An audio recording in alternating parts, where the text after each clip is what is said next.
But boxing is just a small part of our business, but it's the biggest part of my heart and my life. You know what I mean? And that's why I do it, because I love it. And it is a drug. And everyone says, oh, do you think you'll ever, listen, maybe we'll have this same conversation. Well, you guys are a bit older than me, so you might have snuffed it. Actually, how old are you, Andy? 42. Oh, all right, bloody hell, you're 1 year older than me. What are you, Matt? You're only late 30s, isn't it? 38. Yeah. Okay. Well, bloody hell, I'm nearly the oldest then.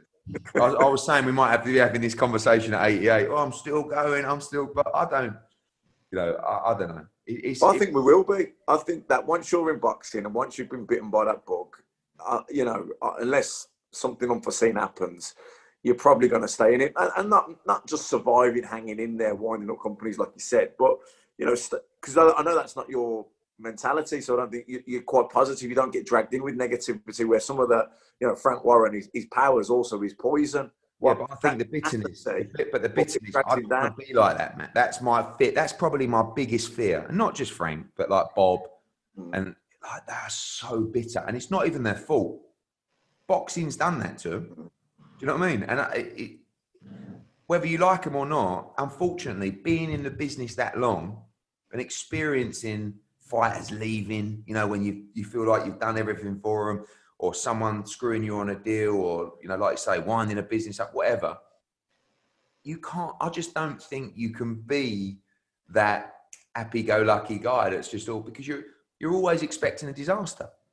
And that's the times in boxing. It's such a shit business at times, where you just think to yourself, I look at my dad, running the snooker or the darts, like he owns those governing bodies. So effectively, he's a British Boxing Board of Control. Right, or he's the WBC, or he's the governing body, and they're like, the players in there, because of where he's taken the sport, are like, they're like thankful to be there. Do you know what I mean? They're so cooperative. They do it every now and again. You get Ronnie O'Sullivan having a moan, but generally and we know, dealing with fighters, dealing with agents, dealing with managers, and actually, the pandemic has been a little bit refreshing in a way, because it's enabled us to turn around and reshape boxing and say, no, I'm not going to give you that fight. Because the business, Matt. Do you think I want to make a bad fight? Never. Right? But you get your arm twisted, or sometimes you've got to do it to get a favour down the line, or get him to take that fight down the line.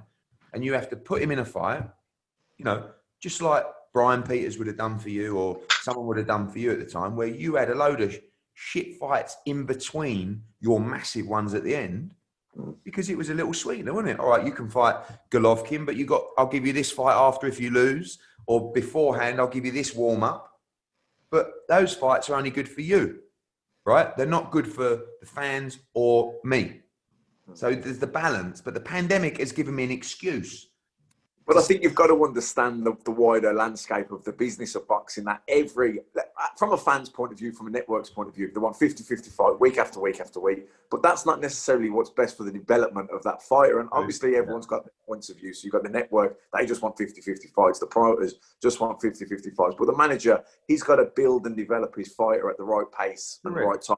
So there's a difference in the level of fight. So, and you're as the promoter, you're dealing with the TV who just want 50-50 fights. So you've got to understand where the manager and the fighter is coming from, and you've got to sort of bridge the difference, I guess. Yeah, it's about getting the mix right, But you just made a great comment there. How on earth in this country does the British Boxing Board of Control allow you to manage and promote a fighter?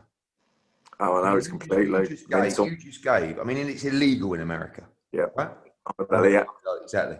So you imagine, right? So the manager's job is to basically fight for the fighter, right? And all those, a time when you got an easy fight for a load of money in America, I'm not criticising you or Brian. I'm saying fucking well done. You've done you've done it right. So the manager's job is to say, I want to get the easiest fight I can for my fighter for the most amount of money. Right, basically, or the biggest fight I can get in boxing. But generally, I want to get the easiest opponent I can for the most amount of money. And the promoter is saying, I want you to be in the toughest fight possible for the least amount of money, right? So I can deliver for my network. my TV company, and the fans. So how can those people be the same person? It's absolutely ridiculous. So let me negotiate with myself on this. Matt, I want to give you 50 grand. Manager, how do you feel about that? Sounds good to me.